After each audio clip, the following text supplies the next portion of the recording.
এইটো চাওক running copyright আহিলে টেনশ্যন ল'ব নালাগে। এইটো চাওক ৰানিং কপিৰাইট, এই ৰানিং কপিৰাইটটো আহিলে কোনো ধৰণৰ অসুবিধা নাই। এইটো মানে কপিৰাইটটো চেক কৰে মানে। এইটো ভিডিঅ' এটা মানে আপলোড কৰিছোঁ এইটো ভিডিঅ', সেইকাৰণে আপোনালোকে ভাবিব পাৰে যে ৰানিং কপিৰাইটটো আহিল কিহৰ কাৰণে। আপুনি ভাবিব পাৰে না ৰানিং কপিৰাইটটো কেতিয়া আহিলে, আপুনিতো নাজানে এইবিলাক বস্তু হয় না। তো এইটো আহিলে আপুনি ভয় নাখাব, এইটো আহিলে ঠিক আছে। এইটো যদি আহে আপুনি এইটো ভয় নাখাব। যদি ভয় খাই কিনে পাছত ভাবিব কিবা হ'ল, কিবা প্ৰব্লেম আহিল নেকি, এইটো কোনো প্ৰব্লেম নহয়। গতিকে আপোনালোকৰ যদি ৰানিং কপিৰাইট যদি আহে কোনো ধৰণৰ টেনশ্যন নাই। এইবিলাক আপুনি ৰানিং কপিৰাইটটো অফ কৰিব পাৰে। অফ কৰি দিলে তেতিয়া ৰানিং কপিৰাইট নাহে। এইটো মানে আপোনাৰ কপিৰাইট যদি কিবা কপিৰাইট লাগিছে আপোনাৰ ভিডিঅ'ত, এইটো চেক কৰে মানে। যেনেকৈ এইটো চেক হ'ল চাওক, এতিয়া মই এই যে আপলোড হৈ গ'ল তেতিয়াহ'লে এইটো চাওক, এইটো ভিডিঅ' মই মানে বাইদেউৰ ভিডিঅ' মানে বনালোঁ মানে এইটো ভিডিঅ', সেইকাৰণে ইয়াত আপলোড হৈ গ'ল মানে তেতিয়াহ'লে এইটো। আৰু এইটো হৈছে বাইদেউৰ প্ৰফাইল, নতুনকৈ মই পেজ মানে প্ৰফাইল খুলি দিলোঁ। এইটো চাওক সাজিতা ইয়াসমিন না বাইদেউ, এইটো প্ৰফাইল মই নতুনকৈ খুলি দিলোঁ আমাৰ এই বাইদেউৰ। এতিয়া আপুনি মই যেনেকৈ ক'লোঁ এনেকৈ আপুনি আপলোড কৰি ভিডিঅ' ঠিক আছে। লং ভিডিঅ' মই আপোনাক কি কৈছোঁ, লং ভিডিঅ' কেইমিনিটৰ ওপৰত 3 মিনিটৰ, বুজিছা। আৰু তুমি বুজি পাইছা না ভালকৈ, মই যেনেকৈ কৰি কৈছোঁ এনেকৈ বুজিবা হা।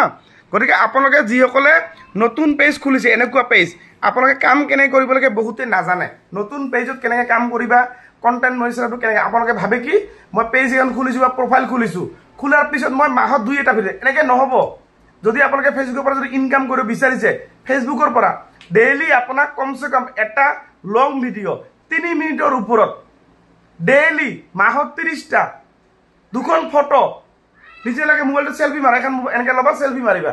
চেলফি মাৰি এখন অৰিজিনেল মানে বেলেগত ডাউনলোড কৰা নহয়, ফটো এখন ৰাতিপুৱা good morning hashtag good morning লিখি কিনে পষ্ট কৰি দিবা। ফিৰ ৰাতি এখন কি কৰিবা আৰু এখন তুমি গুড নাইট ফটো পষ্ট কৰিবা, মানে কমচে কম 2খন, তুমি 3খন দিব পাৰা ফটো, ডাঙৰ কথা নহয়। কিন্তু ভিডিঅ' এটা দিবই লাগিব কম্পালচাৰি।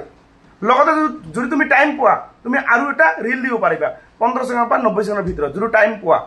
এই 4টা কাম কৰিবা, লগতে ষ্টৰি টেক্সট এইখিনি কৰিলে তোমাৰ প্ৰফাইলটো সোনকালে কণ্টেণ্ট মনিটাইজেশ্যন চেলাৰটো পাই যাবা। এতিয়া বাইদেউ যে এই যে প্ৰফাইলটো খুলি দিলোঁ মই যে, এতিয়া বাইদেউ কিন্তু কণ্টেণ্ট চেলাৰটো পাব কেতিয়া পাব, যদি ভালদৰে কাম কৰে, বুজিছে। আপুনি যেতিয়া আপুনি ভালদৰে কাম কৰে তেতিয়া আপুনি গম পাব। এতিয়া আপুনি কেনেকৈ কাম কৰিবা মই কৈ দিলোঁ। আপুনি ডেইলি এটা লং ভিডিঅ' দিব লাগিব, তেতিয়া আপুনি কণ্টেণ্ট মনিটাইজেশ্যনটো পাব, বুজিছে। কণ্টেণ্ট মনিটাইজেশ্যন ছেটআপ মানে গম পায় আপুনি কি বস্তু গম পায়, সেই ছেটআপটো মানে এখন এপইণ্টমেণ্ট লেটাৰ নিচিনা আমাৰ ফেচবুকৰ পৰা। সেইখন পোৱাৰ পিছত এটা ইনকাম আহিব, আপুনি ফটো দিলে টকা পাব, ভিডিঅ' দিলে। কিন্তু এই যে বৰ্তমান যিবিলাক বনাই আছোঁ ইয়াৰ পৰা ইনকামতো নাই। কিন্তু ইয়াৰ পৰা ইনকাম কেতিয়া হ'ব জানা, যেতিয়া আপুনি ষ্টাৰ ছেটআপ পাব। ষ্টাৰ ছেটআপ মানে আপোনালোকে ফেচবুকত যেতিয়া এনেকুৱা বাইদেউ যেনেকৈ মই খুলি দিলোঁ, এনেকুৱা নতুন যেতিয়া খুলিছে মোটামুটি 2-3 দিনৰ ভিতৰতে ষ্টাৰ ছেটআপ আহিব। আৰু ষ্টাৰৰ পৰা আপোনালোকে আৰ্নিং কৰিব পাৰিব। কিন্তু ষ্টাৰৰ পৰা আপুনি এতিয়া কিন্তু ষ্টাৰৰ পৰা ডলাৰ ইনকাম কৰিব পাৰিব, কিন্তু বুজিছে। কিন্তু আপোনাৰ বেংক ছেটআপ কিন্তু এতিয়া আহিব কেইদিন পিছত, 10 দিনতো আহিব পাৰে, 1 মাহ আহিব পাৰে, 2 মাহত আহিব পাৰে, মোটামুটি 1 মাহৰ ভিতৰতে আহিব বেংক ছেটআপটো, বুজিছে। আপোনালোকে যদি বেংক ছেটআপ কিন্তু যিসকলে প্ৰফেচনেল ডেছবৰ্ডটো অন কৰিছে 1 মাহৰ ভিতৰত 10 দিনৰ ভিতৰত বেংক ছেটআপটো আহে। আৰু বেংক ছেটআপটো আহিলে কেনেকৈ কৰিব লাগে মোৰ ভিডিঅ' বনোৱা আছে, মোৰ ভিডিঅ' চাই আপোনালোকে বেংক ছেটআপবিলাক কৰিব পাৰিবা, বুজিছে। যিয়ে নহওক ভিডিঅ'টো বেছি দীঘলে নকৰোঁ। আৰু যিসকলক মোৰ হোৱাটছআপ নাম্বাৰ লাগে, যদি আপুনি বেংক ছেটআপ কৰিব নাই, মোৰ ফেচবুক চেনেলটো ছাবস্ক্ৰাইব কৰি মোৰ নাম্বাৰটো লৈ, তাতে আপোনাৰ গুগল পে' ফোন পে' কৰি 85 ৰুপিজ নহ'লে 89 ৰুপিজ পে'মেণ্ট কৰিহে ছাবস্ক্ৰাইব কৰিব লাগিব। তেতিয়া মোৰ নাম্বাৰটো আপোনালোকে অট'মেটিক পাই যাবা, মোৰ ফেচবুকতে পাই যাবা। কেনেকৈ পাবা এতিয়া, ছাবস্ক্ৰাইবটো কৰাৰ লগে লগে মোৰ ছাবস্ক্ৰাইবাৰ লাইভ খোল খাব, তাতে মোৰ নাম্বাৰটো কেপশ্যনত দিয়া আছে। কিন্তু ছাবস্ক্ৰাইব কৰিলেহে মোৰ নাম্বাৰটো পাবা, এনে কিন্তু আপোনালোকে দেখা নাপাব মোৰ নাম্বাৰটো, সেই লাইভটো হাইড হৈ থাকে। ছাবস্ক্ৰাইব কৰাৰ পাছতে লাইভটো খোল খাব মানে।